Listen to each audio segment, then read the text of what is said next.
C'est ce qui s'appelle soigner ses débuts. Pour sa première participation à la Palermo Monte-Carlo, le Maxi Vera a remporté la 15e édition de cette course hauturière de 500 000 nautiques.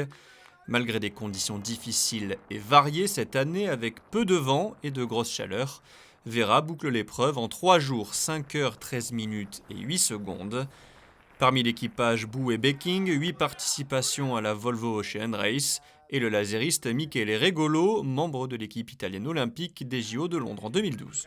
En fait, on a eu, depuis le départ de Palerme, on a eu un peu toutes les conditions. On a eu la moyenne de vent en général une dizaine de nœuds, donc on a eu un peu toutes les directions aussi, mais c'est vrai qu'on a eu, nous on a été les seuls bateaux à avoir des rafales jusqu'à 25 nœuds, après Ajaccio, donc on a dû prendre un riz, et puis après arriver sur Monaco, Monaco on connaît, hein, évidemment pas beaucoup de vent, tout le monde y met beaucoup d'investissement, beaucoup d'efforts, et forcément, on arrive à la fin de la saison petit à petit, donc c'est encore plus appréciable, hein, forcément. Donc on arrive tous fatigués, voilà. Donc c'est vrai que c'est toujours un bonheur exceptionnel de gagner quoi qu'il arrive, peu importe la régate. Et puis régate offshore comme ça, de cette manière-là aussi, c'est vraiment agréable, quoi.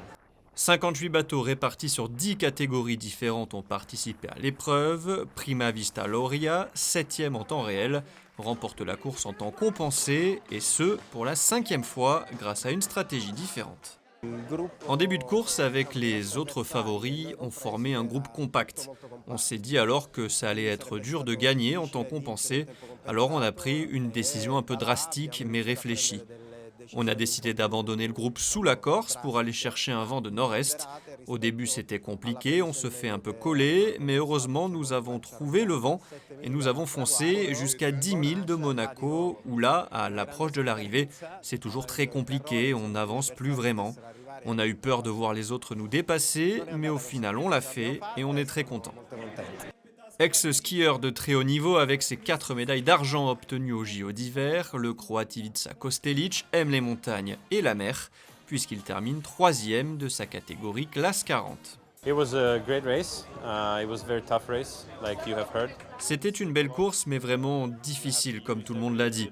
On n'a pas beaucoup dormi, il faut être à l'affût pour utiliser le vent, toujours être sur le qui-vive. Mais cette course est un vrai classique, une des rares à traverser la Méditerranée. Cette course a un vrai charisme. La cérémonie de remise des trophées s'est déroulée lundi soir au Yacht Club de Monaco pour clôturer cette 15e Palermo Monte-Carlo.